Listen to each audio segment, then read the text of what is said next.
Hi guys! Tara magluto tayo ng chicken curry. Story time muna habang nagluluto. Before ako nag-Japan, sa restaurant ako nagtatrabaho. And before ako nag-restaurant, sa sales ako galing. Sales staff and cashier sa Lego store. And then, sa restaurant naman, sa kitchen ako napasok. May isang experience ako na never ko makakalimutan. Nung time na sinabihan akong, "Bobo ka ba sa math?" Sabi na nagtitraining sa akin. Yes, sinabi niya yun. Sa kitchen kasi may inventory. May isang item na mali ang lagay ko ng remaining. Imbis na per piece, ang nalagay ko ay number of packs. Kaya nagkaroon ng problema sa ordering. Madami siyang in-order kasi akala niya konti na lang yung stock. Nung time na yon, di ko ma-process sa utak ko na anong mali ko. Kasi nga, bago ako, probationary pa lang ako nun. Nung moment na kinausap niya ako, may halong insulto. Patawa-tawa siya and then biglang magsiseryoso.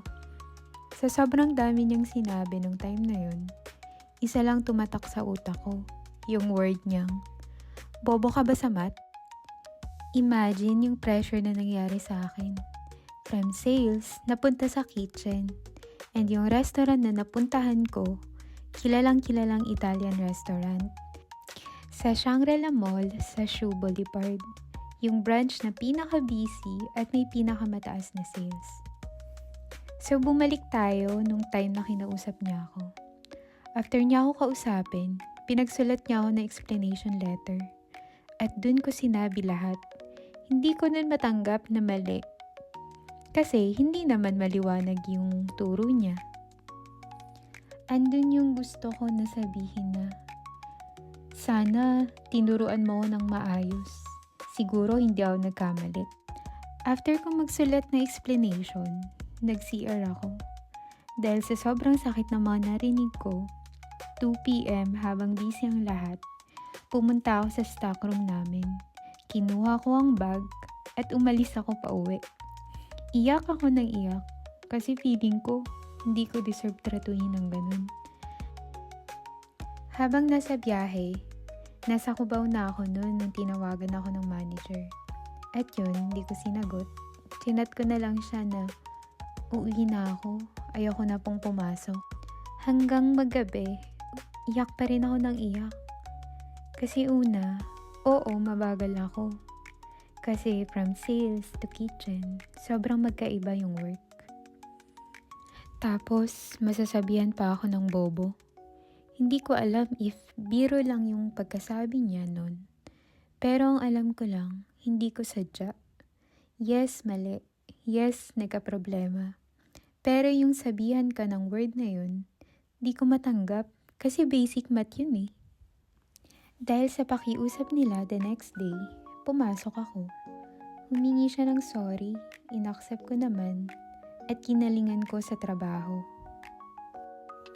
Pero kahit ginalingan ko, hindi ako na regular. Kasi nung assessment, may record ako na umuwi ng maaga, considered as undertime. Andun yung pagsisisi kasi masyado ako naging emotional. Pero thankful ako sa trabaho na yun kasi doon tumibay yung mental health ko.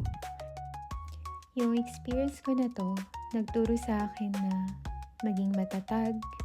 Hindi importante kung ano man itawag nila sa'yo. Ikaw ang nakakakilala sa sarili mo. At hindi ang hindi sadyang pagkakamali ang magdidetermine ng pagkatao mo. Ginamit ko yung experience na yun para galingan ko lalo sa trabaho.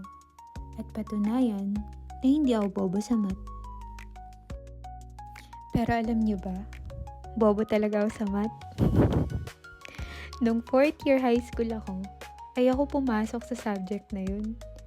Kaya bumagsak ako dun. Muntik na nga akong hindi makasali sa honor kasi line of 7 ako sa math. Yun lang. Peace!